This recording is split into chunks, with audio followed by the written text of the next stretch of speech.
नाज़रीन आदाब, इस्तकबाल है आपका इस बेहद खूबसूरत प्रोग्राम में जिसका नाम है कुछ लम्हे फ़ुर्सत के।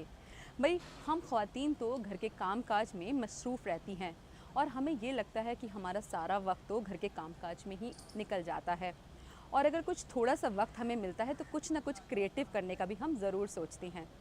भाई अगर हम ऑफ़िस गोइंग हैं तो हमारी मुश्किलें और भी बढ़ जाती हैं। हमें लगता है कि घर के काम के साथ साथ हमारे ऊपर ऑफ़िस की ज़िम्मेदारी भी आ जाती है, और इतना सारा काम करने के बाद अगर कोई रिवॉर्ड ना मिले तो हम कभी कभी अपसेट भी हो जाते हैं। तो बिल्कुल अपसेट मत होइए, हमेशा पॉजिटिव रहिए और कुछ ना कुछ नया ज़रूर सीखते रहिए। भाई हम लेडीज़ का ज़्यादातर वक्त तो किचन में गुजर जाता है, और घर की साफ़ सफाई के दौरान जब हम किचन में होते हैं तो हमारे पास कूड़ा करकट के साथ इकट्ठा हो जाते हैं ढेर सारे सब्जियों के छिलके, और हमें पता नहीं होता कि उन सब्जियों के छिलके का आखिर हम करें क्या।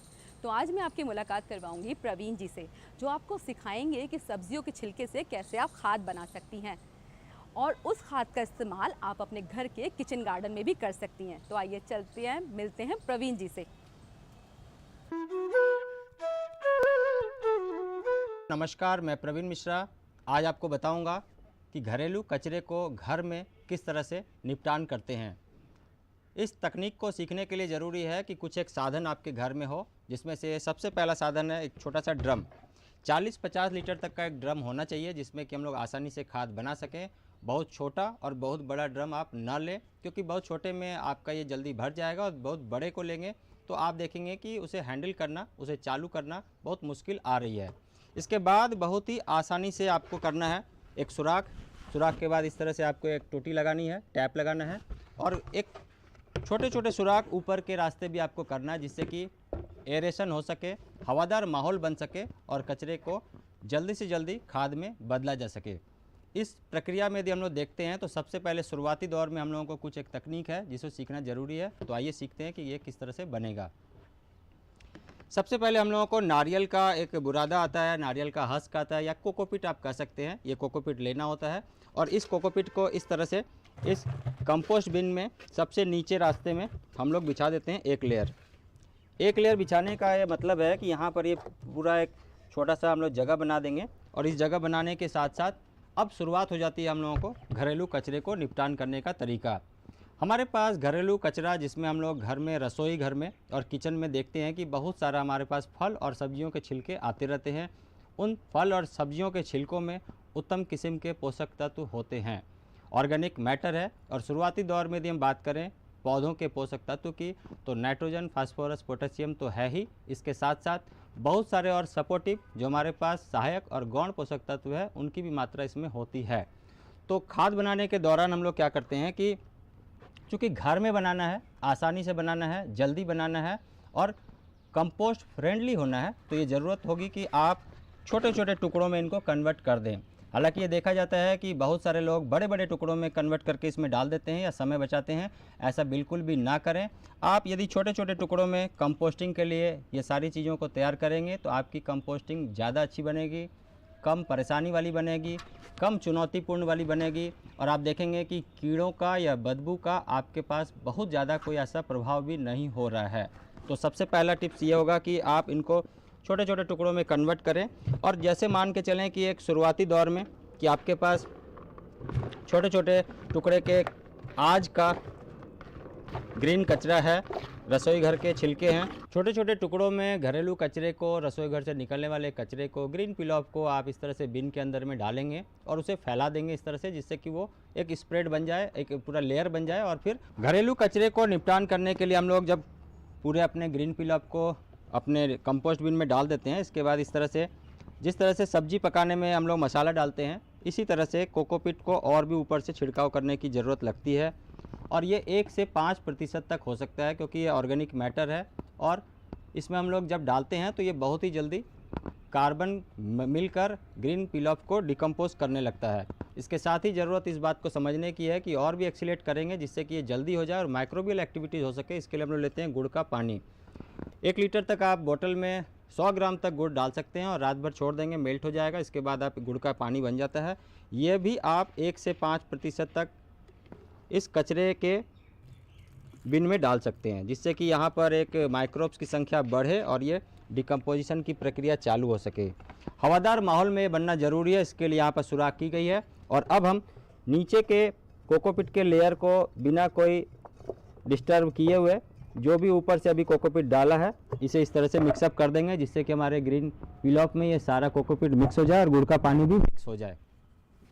कुछ एक एहतियात है, इन एहतियात को यदि हम लोग समझ लें तो हमारे लिए कंपोस्टिंग, खास करके घरेलू कंपोस्टिंग करना आसान हो जाएगा। हालांकि ये कहा जाता है कि कंपोस्टिंग जैसे कि प्रकृति का, नेचर का अपना नियम होता है कि आपका जो कुछ भी इसमें आप डाल रहे हैं ये डिकम्पोज हो जाएगा, लेकिन समय बढ़ जाएगा। तो अब शहर में क्या होता है कि जगह कम है, बदबू आने की लगेगी, कीड़े आ जाएंगे, तो ये ना आए इसके लिए हम लोग कुछ एहतियात बताते हैं। और उनमें से है कि जो भी कंपोस्ट फ्रेंडली चीज़ें हैं उनको इसमें डाला जाए, और जो कंपोस्ट में अवरोध या व्यवधान उत्पन्न कर रहा है, डिस्टर्बेंस बना रहा है, उन चीज़ों को ना डाला जाए। उसमें से ये सिट्रस भी है या फिर बड़े बड़े टुकड़े भी हैं, तो इनको आप अलग से कर दें। और अब ऐसे ही करते करते आपको ये पूरा बिन यहाँ ऊपर तक भर देना है, और भरने के बाद आप देखेंगे कि ये धीरे धीरे कम होने लगा है। जब एक बार कंपोस्ट बिन पूरा भर जाए, इसके बाद अब आप इसमें और नया कोई ग्रीन पिलॉक ना डालें। यदि आप ऐसा करेंगे तो आपका कंपोस्ट बिन में बनने वाला जो प्रक्रिया वो डिस्टर्ब होगा। और ऐसे ही करते करते जब आप देखेंगे कि बीच बीच में आपको चलाना है, और चलाने के दौरान आप देखेंगे कि यदि पानी कम हो रहा है तो गुड़ का पानी डालेंगे गर्मियों में, बारिश में पानी ज़्यादा हो रहा है तो अब इस ज़्यादा पानी होने की प्रक्रिया को यहाँ से कम किया जा सकता है, और ये पानी आपको यहाँ से निकाल देना है, वेस्ट वाटर। और ये पानी भी अब आपका काम का है, और इनको आप स्टोर कर लें 80% तक का, इस तरह का बोतल में भर के रख लें। और 2 महीने के बाद ये बायो फर्टिलाइज़र जैसा भी काम करेगा, जो कि पौधों के लिए उत्तम किस्म का फिर से पोषक तत्व एक बार और भी दे देगा। शहरी कचरे को कम करने की तकनीक के बारे में जब बात होती है तो इसमें और भी कुछ चैलेंज आता है, जैसे कि जानकारी का अभाव यदि है तो बहुत सारे लोग ऐसा करते हैं कि इसमें जो इसके साथ मैचिंग नहीं हो रहा है वो सारी चीज़ें डालते हैं, जैसे कि गत्ते के टुकड़े हैं, कागज़ के टुकड़े हैं, मिट्टी है। इन चीज़ों को डालने से बचें। हालांकि आप डालेंगे तो भी आपका कंपोस्टिंग होगा, लेकिन बदबूदार माहौल हो जाएगा, कीड़े ज़्यादा आ जाएंगे और आसानी से कंपोस्टिंग नहीं हो पाएगी। आप यदि चाहते हैं कि आपकी कंपोस्टिंग अच्छे से बने, अच्छे से चले, तो कंपोस्टिंग शुरुआती दौर में इस तरह से होगी कि पहले कीड़े आ जाएंगे, लेकिन कीड़े इतने हों कि वो कीड़े कंसंट्रेट होकर उस कंपोस्ट बिन में ग्रीन पिलॉफ जो है उनको खाए और वहीं पर वो काम करें। ज़्यादा हीट और गर्मी होने पर इस सुराख को बड़ा किया जा सकता है, या इसके समानांतर और भी नई सुराख बनाई जा सकती है। या फिर आपको लगे कि बहुत ही ज़्यादा यहाँ पर कीड़े का घमासान हो रहा है तो इस बिन में ढक्कन को थोड़ा सा हल्का कम करके नेट लगा दें। कोई मस्कीटो नेट हो तो यहाँ तक आप कर दें, जिससे कि मच्छर और इसमें जो मक्खियाँ हैं उड़कर ना जाए और हवादार माहौल बन जाए। इसके बावजूद भी आपको लगता है कि और भी बहुत ज़्यादा चुनौती है, तो वो चुनौतियों को आपको खुद प्रशिक्षण के द्वारा आप कम कर सकते हैं। और जब आप शुरुआत करेंगे, शुरुआती दौर में कुछ एक चैलेंज आएंगे, उन चैलेंजेस को हैंडल करना यदि आप सीख जाते हैं तो आप देखेंगे कि एक समय ऐसा भी आएगा कि 3 महीने के बाद आपके चेहरे में मुस्कान होगी, आपके छत पर, आपके पौधों में ये सारी चीज़ें कन्वर्ट होगी और वो रिफ्लेक्शन आएगा कि जिससे कि आप देखेंगे कि शहर का प्रदूषण एक तरफ जहाँ कम हो रहा है, वहीं दूसरी ओर आपके किचन में पुनः एक बार ये रिसाइकिल होकर आपके लिए सब्जियां और आपके लिए फूल आपको ज़रूर से देना शुरू कर देंगे। उम्मीद है कि ये वीडियो आपको अच्छा लगा होगा, और यदि अच्छा लगा होगा तो आप और भी जुड़िए और भी सीखिए और अपने शहर को प्रदूषण मुक्त करिए। नाज़रीन, यूँ तो हम ख़वातीन अपने घर के कामकाज में बहुत मसरूफ़ रहती हैं, पर जब हमारे पास होते हैं कुछ लम्हे फुर्सत के तो हम बहुत क्रिएटिव भी बन जाती हैं। आज मैं आपकी मुलाकात करवाने वाली हूँ एक ऐसी लाजवाब शख्सियत से जिन्होंने घर में पड़े उस फिजूल से रद्दी अखबार को तब्दील किया खूबसूरत पेन, पेंसिल और लिफाफे बनाने में, और आज वो अपने काम से खूब शोहरत पा रही हैं। तो चलिए देर किस बात की है, हम आपकी मुलाकात करवाते हैं शिवानी दत्त से। शिवानी जी, इस्तकबाल है आपका हमारे इस बेहद खूबसूरत प्रोग्राम में। कैसी हैं आप? थैंक यू अर्चना, मुझे यहाँ पे इनवाइट करने के लिए मैं बहुत अच्छी हूँ। जी भाई, आपका ये इतना खूबसूरत सामान देख के मुझे तो सबसे पहले आपसे यही पूछने का दिल है कि आप वाकई में इतनी क्रिएटिव हैं, या ये आइडिया आपको किसी ने दिया? कैसे आपके पास ये आइडिया आया? एक्चुअली ये आइडिया हमें आया जब कोविड स्टार्ट हुआ, तो कोविड के समय में सभी लोगों ने अपने आसपास की चीज़ों को नोटिस किया, तो जाना कि पेड़ पौधे जो हमारे आसपास हैं उनकी इम्पोर्टेंस कितनी है हमारी लाइफ में। क्योंकि जैसे जैसे समय बढ़ता गया, नोटिस किया गया, तो जाना कि पेड़ पौधे हमारे आसपास बहुत कम हैं और हमारी इस जीवन में पेड़ पौधों की कितनी इम्पोर्टेंस है, क्योंकि पेड़ पौधे जो हमें प्रकृति से मिलते हैं वो हमारे लिए बहुत ही बहुमूल्य हैं। इन्हीं पेड़ पौधों की वजह से जो इंसान प्रदूषण फैलाते हैं, जो कार्बन डाइऑक्साइड बढ़ रहा है, उसको पेड़ पौधे कन्वर्ट करते हैं ऑक्सीजन में, जो हम मनुष्य के लिए बहुत ही ज़्यादा ज़रूरी है। तो शिवानी जी, जैसा कि आपने बोला कि पेड़ पौधों के लिए आपको लगा कि पेड़ पौधे कितने ज़्यादा हमारे लिए इम्पॉर्टेंट हैं, तो आपकी बातों से मुझे लगा कि आप ज़रूर एक नेचर लवर हैं। हाँ, मैं नेचर लवर हूँ।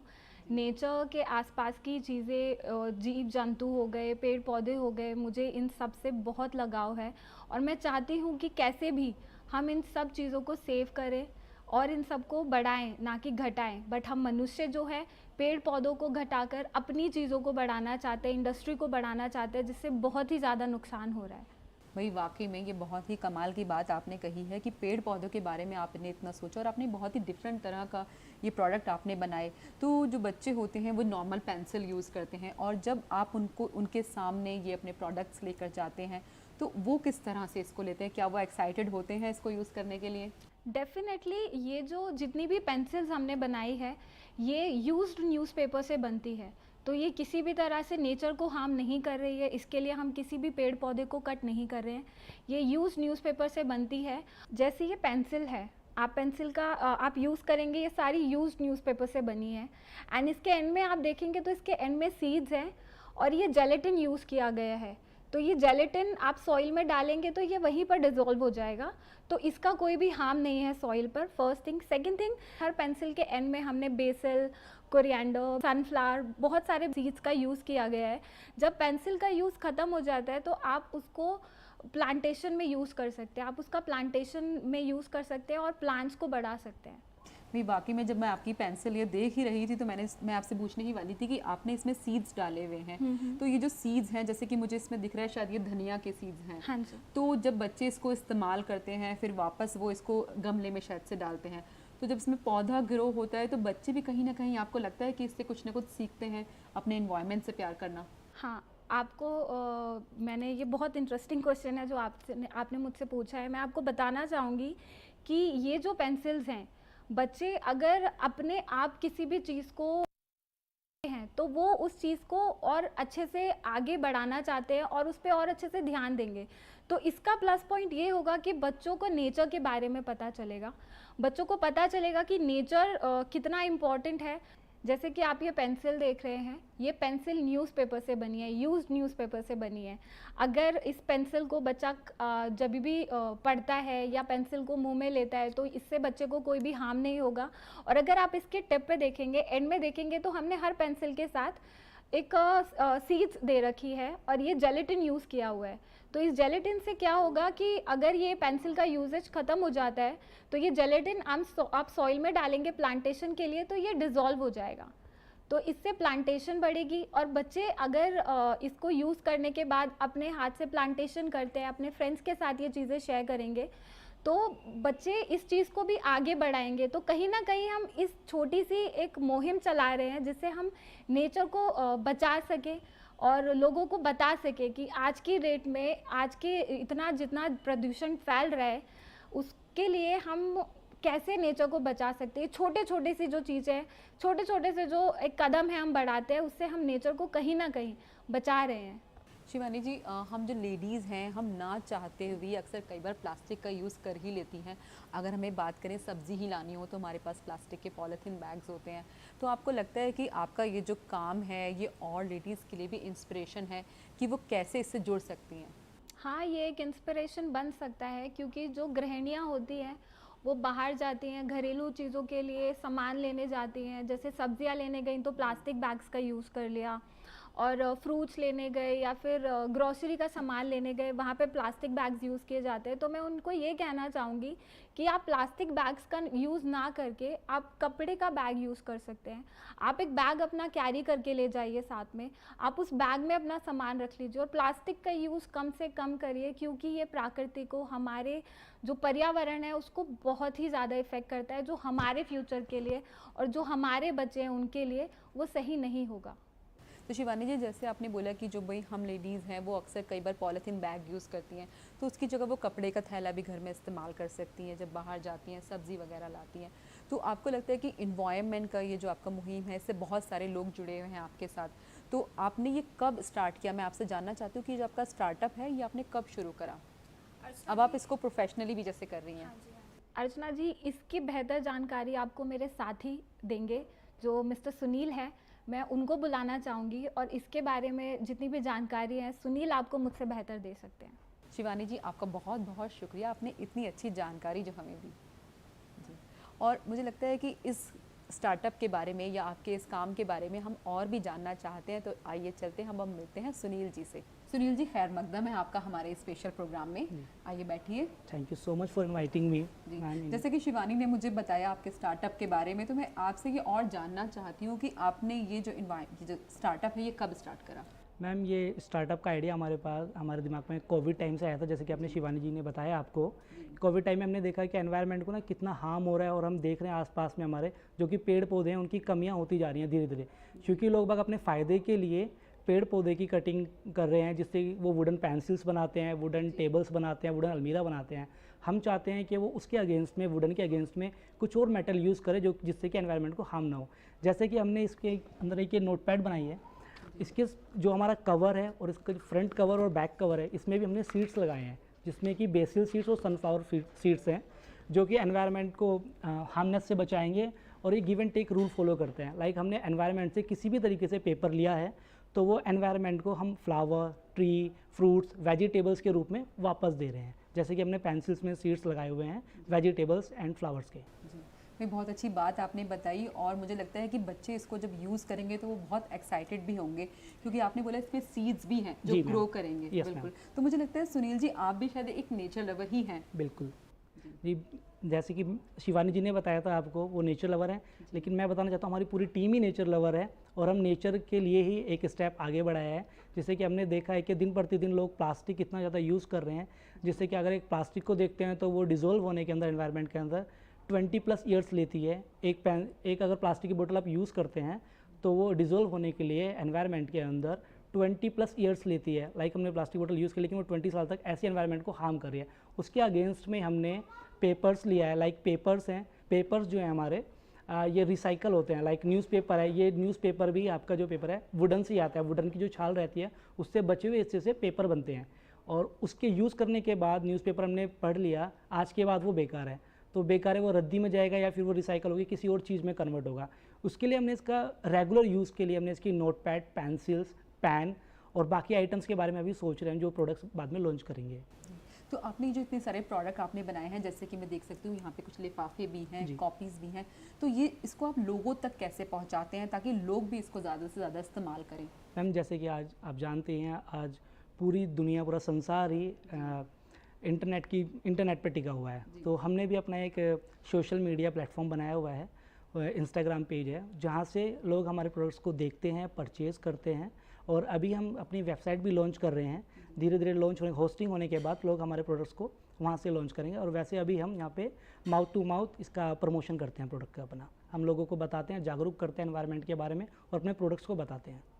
तो सुनील जी, क्या बहुत ही एक्साइटमेंट के साथ बच्चे इस आपके प्रोडक्ट्स को, आपकी बनाई पेंसिल को, पेन को यूज़ करते हैं, तो वो कितने खुश होते हैं? मैम, मैं आपको एक किस्सा बताना चाहूँगा। एक फैकल्टी हैं, एक यूनिवर्सिटी की फैकल्टी हैं, फार्मा यूनिवर्सिटी की, उनके बच्चे को हमने, उनका जो लड़का है वो 3 साल का है, तो उनको हमने एक पेंसिल बॉक्स गिफ्ट करा था, वो हमसे मिलने आए थे। उस बच्चे की एक्साइटमेंट इतनी थी सीड्स को लेकर, पेंसिल को लेकर, वो रात को पेंसिल्स अपने हाथ में लेके सोया। उन मैम ने रात को वो पूरी स्टोरी उन्होंने हमें शेयर करी है हमारे साथ, रात को लेके सोया, सुबह को उठे तो उन्होंने देखा मेरी पेंसिल्स कहाँ हैं, मम्मा 9 पेंसिल हो गई हैं, 1 पेंसिल कहाँ है, तो 1 पेंसिल खो गई थी। और इस तरह एक चीज़ बच्चों के लिए बड़ा एक्साइटमेंट है, क्योंकि इसमें जो आपने सीड्स लगाए हैं, तो शायद उस प्लांट को ग्रो करने के लिए भी एक्साइटमेंट है। यस मैम, वो एक्चुअली क्या है, इन पेंसिल से बच्चों को एक चीज़ सीखने को मिलती है, वो चीज़ें सीखने के लिए पेशेंस। आप कितना पेशेंस रख के इस पेंसिल को यूज़ करेंगे, फिर उसके बाद सीड्स हैं जो कि जेलेटिन वाला है, अगर बच्चा उसको यूज़ भी कर लेता है मुँह माउथ से, जैसे आपने काफ़ी टाइम देखा होगा बच्चे यूज़ करते हैं पेंसिल को, मुंह में डाल लेते हैं या फिर तोड़ देते हैं मुंह से, तो ये हार्मफुल नहीं है, क्योंकि इसके जो कलर है वो भी हमने एडेबल कलर यूज़ किया हुआ है, और जिसके लास्ट में लगा हुआ प्रोडक्ट्स है वो जेलेटिन है, वो प्लास्टिक नहीं है, वो डिज़ोल्व हो जाता है सॉइल में, हीट में और पानी में। तो बच्चे से पेशेंस ये सीखते हैं कि पौधे को पहले हमने प्लांट लगाया, सॉइल में डाला, फिर उसके बाद वो कैसे ग्रो करेगा, कितना टाइम वो ग्रो होने में लगेगा, उस पर फ्रूट्स कब लगेंगे, उस पर वेजीज कब लगेंगी। ये सब एक पेशेंस है जो कि लेवल बच्चे स्टार्टिंग में सीखते हैं, जो कि हर बच्चे के लिए बहुत ही ज़्यादा इंपॉर्टेंट है उसकी लाइफ साइकिल के लिए। सुनील जी, मुझे लगता है वाकई में बहुत ही ज़हीन शख्सियत है, आपने इतनी अच्छी बात इन्वायरमेंट के बारे में सोची। तो भी बहुत सारे जब हम काम को जो स्टार्ट करते हैं तो उस काम को लेके कई बार बहुत एक्साइटमेंट होता है, कई बार बहुत सारे मुश्किलात का सामना भी करना पड़ता है। तो आपके सामने भी कुछ ऐसे अप्स एंड डाउन्स आए, क्योंकि आपका जो काम है वो बिल्कुल अलग तरह का है। जी मैम, बिल्कुल हर किसी काम को करने के लिए कुछ ना कुछ मुसीबत आती हैं। मेरे साथ भी आई, हमारी पूरी टीम के साथ आई। लाइक इसका जो प्रोसेस है पेंसिल बनाने का, वो प्रेसिंग, रबिंग और एज कटिंग का है। तो जब हम इसको प्रेस करते थे तो ये टाइटन नहीं हो पाती थी, पूरी तरह से टाइट नहीं हो पाती, तो लूज़ हो जाती थी। हम इसको शार्प करते थे तो ग्रेफाइट निकल जाता था। हम जेलेटिन यूज़ करते थे तो जेलेटिन निकल जाता था, हमें नहीं पता था इसमें गम कौन सा यूज़ करना है। तो इन सारी मुसीबतों के बाद हमने इसके ऊपर एक R&D करी, रिसर्च करा, हमने पढ़ा। तो एक गम होता है जो कि सर्टिफाइड गम होता है, अगर आप उसको खा भी लेते हैं तो भी आपके पेट के अंदर कोई भी बीमारी नहीं होगी। वो हमने गम यूज़ करा है। फिर हमने इसको टाइटन करने के जैसे लिए, बच्चे कई बार पेंसिल वगैरह अक्सर मुंह में डालते हैं, चबा लेते हैं, तो अगर वो इस पेंसिल को मुंह में डालेंगे तो उनको वो कुछ साइड इफेक्ट नहीं होगा? नहीं, कोई नुकसान नहीं होगा मैम। तो इसको टाइटन करने के लिए, हम इसको टाइट करने के लिए फिर हमारे दिमाग में आइडिया आया कि एक तरफ से हम इसको पकड़ते हैं, एक तरफ से रोल करते हैं। तो जो मेरे सहकर्मी शुभम सिन्हा है वो एक तरफ से पकड़ते हैं और मैं रोल करता हूँ फिर इसको, तब जाके ये इसको फिर हम धूप में सुखाते हैं। धूप में सुखाने के बाद फिर हम इसको रबिंग करते हैं, क्योंकि न्यूज़पेपर में कुछ कुछ न्यूज़ ऐसी होती हैं जो कि बच्चों के लिए अच्छी नहीं होती है, किसी के लिए अच्छी नहीं होती है, तो उसको हमें रबिंग करना ज़रूरी रहता है। तो हम उसकी न्यूज़ को रब कर देते हैं। फिर उसके बाद उसका एक लुक आने के लिए भी हमें कुछ, क्योंकि अट्रैक्टिव भी बनाना है, बच्चे हैं या फिर आप भी हैं तो उसको अट्रैक्टिव चाहेंगे आप। मुझे लगता है जितनी वो अट्रैक्टिव चीज़ होती है तो उसको यूज़ करने का एक्साइटमेंट भी उतना ही होता है। जी, इसीलिए हमने इस पर फिर एडिबल कलर करा है। लाइक हम इसमें पेंट भी यूज़ कर सकते थे, लेकिन वो भी एनवायरनमेंट को हार्मनेस पहुंचाते हैं। प्लास्टिक पेंट्स होते हैं, कई तरह के इमर्शन पेंट्स होते हैं, अगर हम उसको भी यूज़ करते हैं तो वो भी एनवायरनमेंट को कहीं ना कहीं हार्म पहुंचाते हैं। तो इसके लिए फिर हमने इसमें एडिबल कलर्स यूज़ करें जो कि किसी भी तरीके से एनवायरनमेंट को हार्म नहीं पहुंचाते हैं। जी भाई, मैं तो आपका ये सामान देख के बहुत ही खुश हुई। मुझे लगता है कि जो हम लेडीज़ बहुत ज़्यादा क्रिएटिव होती हैं, तो क्या कुछ इसको बनाने का ऐसा तरीका भी है कि हम लोग भी इसको बना सकते हैं? जी मैम, बहुत ही इजी तरीका है ये, और हम चाहते हैं कि आगे चल के हम और भी महिलाओं को अपनी टीम के अंदर जोड़े, जैसे कि शिवानी जी को जोड़ा हुआ है। इसका बनाने का बहुत ही सिंपल तरीका है। एक लेड लेना होता है, एक हम इसका साइज़ मेजरमेंट रहता है जो कि हर पेंसिल का नॉर्मल साइज़ 7 इंचज़ रहता है। हमने 7 इंचज़ का पेपर को कटिंग करते हैं, उस पर गम लगाते हैं, सर्टिफाइड गम लगाते हैं, और फिर एजिस से हम इसको रोल करते हैं with the help of graphite, उसको टाइटन करते हैं। अगर आप इसको करेंगे तो मेरे हिसाब से आप 1 या 2 घंटे के अंदर पेंसिल बनाना सीख जाएंगे। और मैं चाहता हूँ कि जितनी महिलाएं हमारे साथ जुड़ें और वो अपने मन की इच्छाओं को बाहर लेके और काम करें, और बिज़नेस करने में हमारा भी साथ दें, अपना भी साथ दें। प्रोडक्ट्स की ज़्यादा जानकारी के लिए अब हम बुलाते हैं शुभम सिन्हा को, जो कि हमारे स्टार्टअप में स्टार्टिंग से लेके अभी तक हमारे साथ हैं। प्रोडक्ट की अधिक जानकारी शुभम सिन्हा देंगे। जैसा कि आपको सुनील जी ने पेंसिल के बारे में बताया, और मैं अब प्रोडक्ट्स के बारे में जानकारी देना चाहूँगा कि ये जो पेंसिल की पैकिंग है ये भी रिसाइकिल्ड पेपर से बनाई गई है, और जो हम पेंसिल की सिंगल पैकिंग दे रहे हैं वो भी रिसाइकिल पेपर से बनाई गई है। और इसके साथ साथ मैं आपको और भी चीज़ दिखाता हूँ।